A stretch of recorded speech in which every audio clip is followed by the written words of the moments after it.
नमस्कार विद्यार्थी मित्रांनो, मी संतोष बोडेवर आपलं स्वागत करीत आहे विद्या कोचिंग क्लासेसमध्ये. तर आजचा आपला गणिताचा पेपर झाला, त्याची उत्तरे आपण लवकर पाहू आणि पेपर 2साठी आपण रात्री लाईव्ह क्लासेसमध्ये भेटू. इथं पहिला जो प्रश्न होता याचं मी झेरॉक्स काढून ठेवलेले, तर तेच प्रश्न घेऊत आपण. इथे उत्तर पर्याय क्रमांक सी हे पहिल्या प्रश्नाचं. दुसऱ्या प्रश्नाचं उत्तर हे पर्याय क्रमांक ए 1 उत्तर आहे. तिसऱ्याचं उत्तर आहे पर्याय क्रमांक बी 3 उत्तर आहे. चौथ्याचं उत्तर sum of the first 5 multiple of 3 याचं उत्तर आहे पर्याय क्रमांक ए. याच्यानंतर इथं आपल्याला GSTचा दर विचारला होता, तो CGSTचा 9% असेल तर GSTचा दर आपला 18% असतो.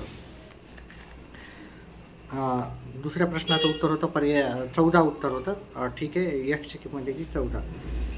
त्याच्यानंतर इथे आपल्याला उत्तर सॅम्पल स्पेस आहे HH HT TH आणि TT असं उत्तर होतं. त्याची आपल्याला क्वाड्रॅटिक इक्वेशन तयार करायची होती. आपल्याला फॉर्ममध्ये लिहायचं होतं x + by प्लस c बरोबर 0. तर त्याचं उत्तर इथे yचा वर्ग अधिक 2y वजा 10 बरोबर 0. त्याच्यानंतर इथे 6 उत्तर येते. त्याच्यानंतर इथे 3 उत्तर आलं असतं तुमचं.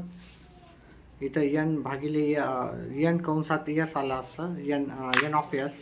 इथं 3/6 आणि इथं 1/2 त्यांनी आन्सर दिलेलंच आहे. त्याच्यानंतर T1 70 राहिलं असतं, T2 दिलेलं आहे, T3 50. एची किंमत ए मतलब म्हणजेच T1 होतं, त्याचं उत्तर होतं 70 आणि ते -10 आलं असतं. -10 उत्तर आहे इथे डीची किंमत. इथं 3 असेल तर इथे 0 येईल आणि इथे 3 आणि 0 लिहावं लागेल. इथं -2 आणि सुरुवातीला -2 आणि 5 म्हणजे इथं 3 0 -2 आणि 5 असं उत्तर होतं. ठीक आहे, इथं -2 उत्तर होतं. पुढच्या प्रश्नाचं उत्तर घेऊत आपण. इथं P कंसात एची किंमत आहे 304.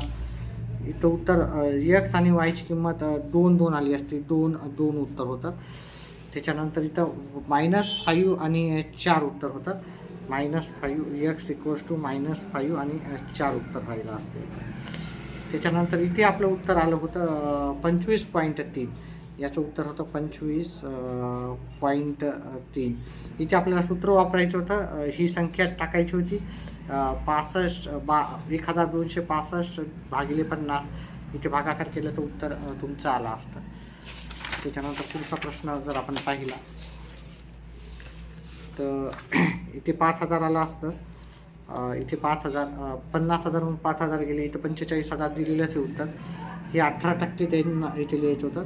इथे मी व्यवस्थित लिहितो, 18% लिहायचं होतं. इथं 9/100 आलं असतं, 9/100 आणि इथं 4050 उत्तर इथं दिलेलंच आहे त्याने. त्याच्यानंतर आपण इथे व्यवस्थित जर केलं असतं तर इथं -7 आपली किंमत आली असते. ठीक आहे, व्यवस्थित पाहून घ्या हे. ठीक आहे, अशा पद्धतीने करायचं होतं. ठीक आहे, इथं 5 आणि 2 उत्तर आलं असतं. इथे 5 आणि 2 त्या संख्या राहिल्या असत्या.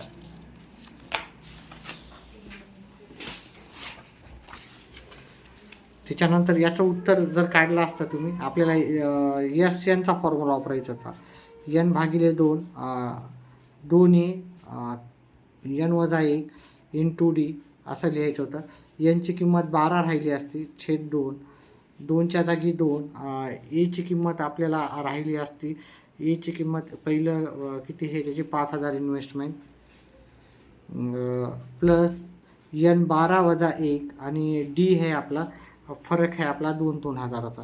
आता हे व्यवस्थित तुम्ही जर सॉल्व केलं असतं तर 1,92,000 उत्तर आलं असतं. ठीक आहे, त्याच्यानंतर पुढचा प्रश्न जर पाहिला इथं तर इथं 5/6 आलं असतं, इथं 6/6 आणि इथं 1 उत्तर राहिलं असतं. ठीक आहे, याचं उत्तर 1 राहिलं असतं, याचं उत्तर 5/6 राहिलं असतं. चल ठीक आहे. त्याच्यानंतर आपल्याला हिस्टोग्राम तयार करायचा होता. हिस्टोग्राम आता व्यवस्थितपणे मी नाही केला, पण एकंदरीत डिटेलमध्ये तुम्हाला मी सांगतो. आता माझ्याकडे आलेख नाही आहे, पण तुम्हाला मी एकंदरीत सांगतो. इथं हाईट ऑफ स्टुडंट लिहायचे होते, इथं नंबर ऑफ स्टुडंट लिहायचे होते, आणि आपल्याला असं 4, 8, 12, 16 आणि 20 करायचे होते. मग इथे 135, 140, 145, 150 आणि 155 करायचे होते, आणि याला जोडू लिहायचं होतं, याला जोडू लिहायचं होतं. चला, पुढचं व्यवस्थित आलं असतं, तुमचं आलं असेलच उत्तर. पुढचा आपण प्रश्न पाहू. इथे आपलं उत्तर 4 आणि 3 उत्तर आलं असतं. 4 आणि 3 आणि आपलं क्वाड्रॅटिक इक्वेशन तयार झाली असती. इथं x वर्ग -7x अधिक 12 बरोबर 0, हे आपलं इक्वेशन आपली तयार झाली असते. त्याच्यानंतर आपल्या इथं 90,000 उत्तर आलं असतं पहिल्या इथं. त्याच्यानंतर हे 90,000चे 0.5% केले असते तर 445 उत्तर आलं असतं. इथं 81 आलं असतं, आणि हे 90,531.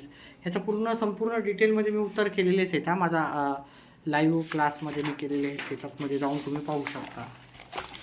इथे आपल्याला सर्व सॉल्व करायचं होतं. इथे आपल्याला हा फॉर्म्युला यूज करायचा होता.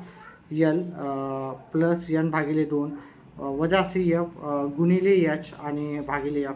त्याचं उत्तर 33.66 उत्तर आलं असतं. त्याच्यानंतर आपण इथं एची किंमत काढायला गेलं तर इथं हे पूर्ण 100 आहेत. ठीक आहे, हे शतमानमध्ये आहे ना, हे टक्केवारी म्हणलं, पर्सेंटेज म्हणलं आहे की नाही. तर जर हे पर्सेंटेज म्हणलं म्हणजे या सर्वांची किंमत 100 येणार. 20 आणि हे 55 होता, ठीक आहे. म्हणजे आणि हे 1 आणि 2x म्हणजे 3x अधिक 55 बरोबर 100, टक्केवारी म्हणजे 100, म्हणजे 3x बरोबर 100 वजा 55 म्हणजेच 45 आलं असतं. x बरोबर आलं असतं इथं, तर x बरोबर 15 आलं असतं. मग 2x बरोबर 30 आलं असतं. आता याचे मापक जर काढायला गेलं तर याचं आपलं 126, 54, 108 आणि 72 असे याचे माप निघाले असते. त्याच्यानंतर शेवटचा जो प्रश्न होता त्याची उत्तर होती आपली 7 आणि 5 उत्तर होती. 7 आणि 5, ठीक आहे. अशा पद्धतीने आपण व्हिडिओ बनवला. व्हिडिओ आवडला तर व्हिडिओला लाईक, चॅनलला सबस्क्राईब करा, व्हिडिओला हाईप करा, जास्तीत जास्त व्हिडिओला हाईप करा, जेणेकरून हा व्हिडिओ जास्तीत जास्त मुलांपर्यंत शेअर होईल. आणि चॅनलला तर सबस्क्राईब करा आणि शेअर करा जास्तीत जास्त. आणि आपण गणिताचा घेणारच. 2 दिवस सुट्ट्या आहेत, तर ह्या 2 दिवसाच्या सुट्ट्यानंतर आपण गणित हा विषय व्यवस्थित पद्धतशीरपणे सर्व घेणार आहे. त्याच्यासाठी चॅनलला जोडून राहायचं आहे, ठीक आहे. व्हिडिओ आवडला तर व्हिडिओला लाईक करा, चॅनलला सबस्क्राईब करा. व्हिडिओ पाहिल्याबद्दल धन्यवाद.